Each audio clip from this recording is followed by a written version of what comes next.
Alléluia, alléluia. Vraiment, je te salue dans le nom de Jésus-Christ. Et vraiment, je bénis le Seigneur pour ce jour qu'il nous donne. Si tu peux m'entendre, c'est parce que tu es en vie.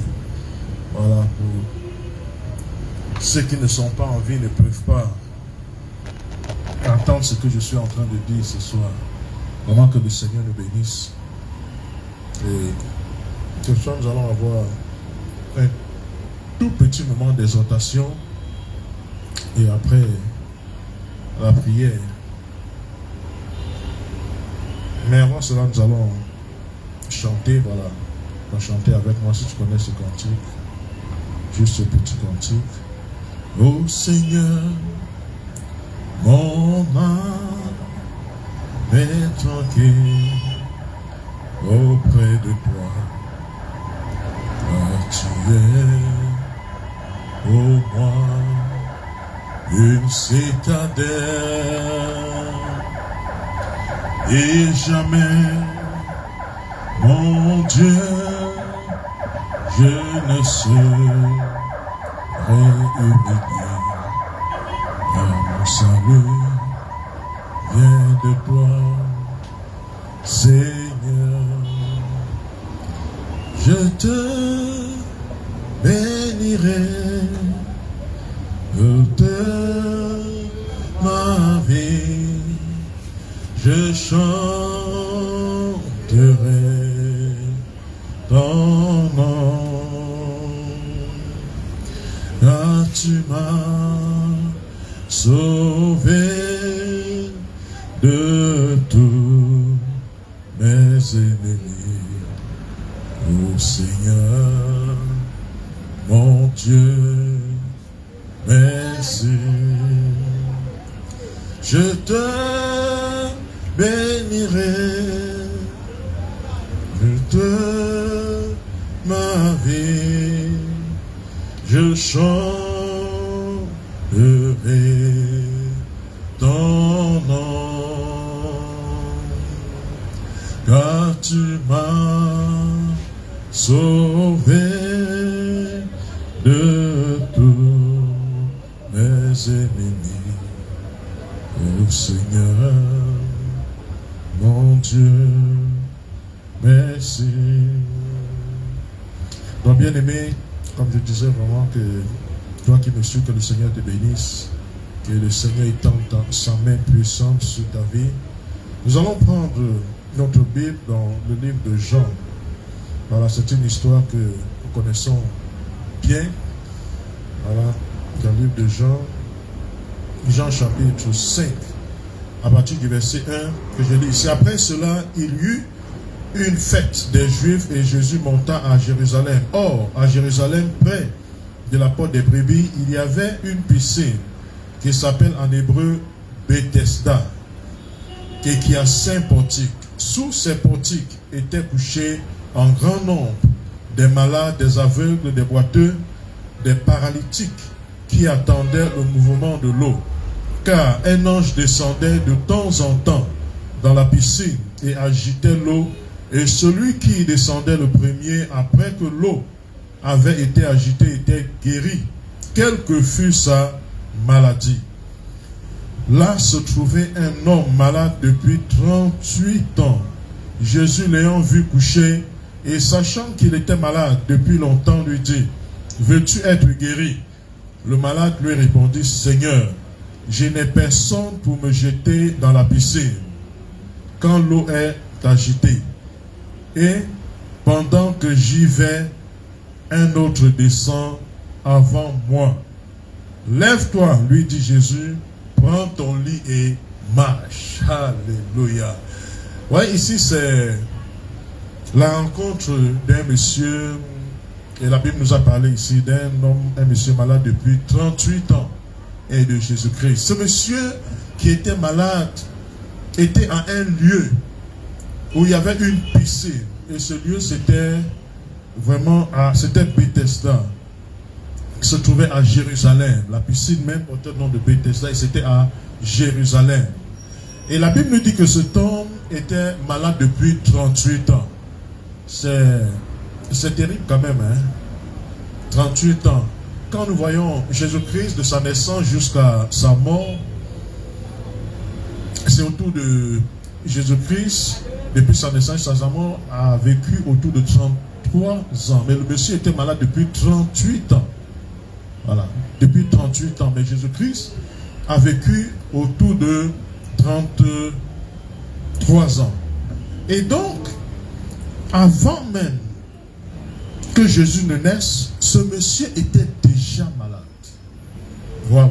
Mais je ne sais pas combien de temps il a passé à la piscine, parce que la Bible ne nous donne pas de détails sur ça, mais la Bible nous donne des détails sur la durée de la maladie de cet homme qui était de 38 ans.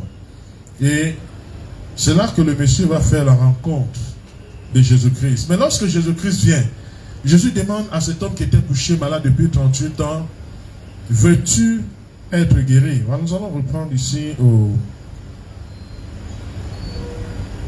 verset 6. Jésus l'ayant vu couché et sachant qu'il était malade depuis longtemps lui dit, veux-tu être guéri? Jésus lui dit, veux-tu être guéri? Et qu'est-ce qu'il répond? Le malade lui répondit, Seigneur, je n'ai personne. Je n'ai personne. Ça veut donc dire que le monsieur étant malade, année après année, il va donc se rendre compte que si il a duré dans la maladie, ce n'est pas parce qu'il n'avait pas quelqu'un qui pouvait le pousser dans la piscine lorsque l'eau était agitée, lorsque l'ange venait bouger l'eau. Et c'est comme ça, aujourd'hui, il y a beaucoup de personnes qui ont tiré la même conclusion que ce monsieur et qui se sont dit, si jusqu'à présent ça ne va pas chez moi, c'est parce que je n'ai personne. Si jusqu'à présent les choses n'avancent pas, c'est parce que je n'ai personne. Si jusqu'à présent je suis malade, c'est parce que je n'ai personne. Si jusqu'à présent mes affaires ne marchent pas, c'est parce que je n'ai personne. Je n'ai pas de relation. Les autres ont des relations, les autres ont des parents qui sont haut placés, mais moi je n'ai pas. Les autres ont des connaissances haut placées, je n'ai pas. C'est pour cela que je suis toujours dans cette situation. Et le monsieur a fini par faire cette conclusion, que si je suis jusqu'à présent malade, c'est parce que je n'ai personne. Et si les autres viennent et me dévancent, c'est simplement parce que ces gens ont des relations. Donc si jusqu'à présent ma situation ne change pas, c'est parce que je n'ai personne. Je n'ai pas de parents bien placés, je n'ai pas de relations, je n'ai pas de connaissances haut placées. C'est pour ça que je n'ai personne. Et Jésus-Christ est venu à cet homme. Parce que Jésus-Christ savait que ce monsieur n'avait personne. Alléluia. Le Seigneur Jésus-Christ a les regards tournés sur toi ce soir. Parce qu'il sait que tu n'as personne. Et parce que tu n'as pas quelqu'un, alors Jésus-Christ ne va pas permettre que tu passes par le même chemin pour avoir la guérison que les autres. Les autres ont les moyens. Et à cause de leurs moyens, ces gens peut-être peuvent aller chez des médecins. Ils peuvent se confier aux médecins pour avoir la guérison. Mais parce que tu n'as pas de moyens pour aller peut-être chez les médecins, alors le Seigneur Jésus-Christ peut trouver une autre voie pour toi. Voyez. Peut-être que les médecins même t'ont dit que ta situation, la situation que tu vis, on ne peut rien faire. La maladie est incurable. Il n'y a pas de traitement, il n'y a pas de médicament pour la guérison, pour la maladie que tu souffres. Et c'est pour cela que Jésus-Christ veut utiliser un autre moyen pour la guérison, pour que tu sois libéré de cette maladie, de ce problème que tu as. Et vous voyez, cet homme avait eu la conclusion, c'était laquelle? Je n'ai personne. Donc bien aimé, peut-être que tu es exactement comme cet homme, et tu te dis non, je n'ai personne. Ouais, la première chose que je voudrais te dire, c'est quoi? C'est que nous sommes dans le temps de la fin. Et la Bible nous parle du temps de la fin comme étant un temps où les gens seront méchants. Les gens seront égoïstes, ennemis des gens de bien, aimant le plaisir plus que Dieu. Voilà l'homme du temps de la fin. Voilà l'esprit du temps de la fin. Et donc, dans ce temps de la fin, tu ne dois pas avoir le langage qui dit que non, alors j'ai telle relation, je peux m'appuyer sur X plus sur Y. Parce que nous sommes dans le temps de la fin. Et la Bible nous a bien prévenu que dans ce temps, les hommes seront méchants. Et donc si tu veux t'appuyer sur les gens, ça va être compliqué. Et donc plutôt que de t'appuyer sur des hommes qui vont répandre tes problèmes au dehors et qui ne vont pas être une solution, qui ne vont pas t'apporter la solution, mais au contraire, qui vont prendre ce que tu vis pour aller raconter, pour répandre cela au dehors, ce qui est bien de faire dans ce temps de la fin, c'est de se confier en Jésus-Christ. C'est de se confier dans le Seigneur Jésus-Christ. C'est de s'appuyer sur le Seigneur Jésus-Christ. Prends le temps de pleurer devant le Seigneur pour ne pas pleurer devant les hommes. Pour être devant les hommes, la tête haute. Et donc quand ça ne va pas, tu pleures devant le Seigneur. Mais quand tu viens devant les hommes, alors tu viens la tête haute. Tu parles avec assurance. Mais si tu dois pleurer, va pleurer devant le Seigneur. Si tu viens pleurer devant les hommes, je peux t'assurer que tu seras de plus en plus affaibli. Parce que ceux devant qui tu vas pleurer là, ils ne vont rien t'apporter comme solution. Ce qu'ils vont faire, c'est de prendre ce que tu vis pour aller raconter aux gens. Donc devant les hommes, tu dois avoir la tête haute et devant le Seigneur, tu t'humilies, tu pleures, tu te couches, tu t'étends de tout ton corps et tu pleures. Nous avons un Dieu qui est fidèle. Jésus-Christ est fidèle. Il est fidèle. Regardez cet homme qui était malade depuis 38 ans. Et sûrement les gens se sont dit, oh regardez le monsieur. Bon, la Bible ne nous dit pas combien de temps il a passé à la piscine. Mais vous voyez qu'il y a des personnes sûrement en regardant ce monsieur se sont dit, mais regardez ce monsieur qui est couché de l'autre côté. Ça fait longtemps qu'il est ici, on ne peut plus rien faire pour lui. Et les gens venaient, ils avaient la guérison, ils partaient. Et peut-être que tu vis exactement comme ça. C'est-à-dire que tu vois des gens qui sont là, qui sont venus, et puis qui ont la solution, qui s'en vont. Et puis toi, tu es là, toujours, tu continues. Peut-être que tu t'es marié avant les autres. Mais déjà, les gens ont eu 1, 2, 3 enfants. Toi, jusqu'à présent, tu n'as pas eu d'enfants. Et tu commences à te dire, oh Seigneur. Ou alors même tu commences à courir partout pour aller raconter des problèmes de ta stérilité. Oh, regardez, mon frère, vraiment regarde ce que je vis. Mon mari est sur le point de faire ceci. Mon mari est sur le point de m'abandonner. Mon mari est sur le point de me laisser. Ma soeur, si tu prends ton temps à aller raconter comme ça aux gens, les gens ne vont pas t'aider. Au contraire, ils vont prendre cela pour répandre dans le quartier. Ils vont prendre cela pour répandre partout. Et les gens vont te voir. Ils vont se moquer de toi. Ce que tu dois faire comme Anne. Tu connais l'histoire de Anne et sa coépouse Pénina, comment elle était insultée. Et elle était insultée au moment où elle devait aller adorer son Dieu. C'est en ce moment qu'elle était insultée. Et souvent, vous allez voir, souvent c'est comme ça. Au moment où tu t'apprêtes à aller adorer ton Dieu, c'est là où il y a des gens qui vont te rappeler tout ce qui est comme incapacité dans ta vie. Ah, mais tu vois, tu n'arrives pas à payer ta maison, mais ton Dieu là même, là, qu'est-ce qu'il a fait pour toi? Bien aimé, nous servons un Dieu fidèle. Et un jour, la Bible nous dit que cette femme est partie. Comme habituellement. Et quand elle est arrivée là-bas, elle est allée pleurer. Elle n'est plus allée raconter ses problèmes à quelqu'un. Elle est allée pleurer devant le Seigneur.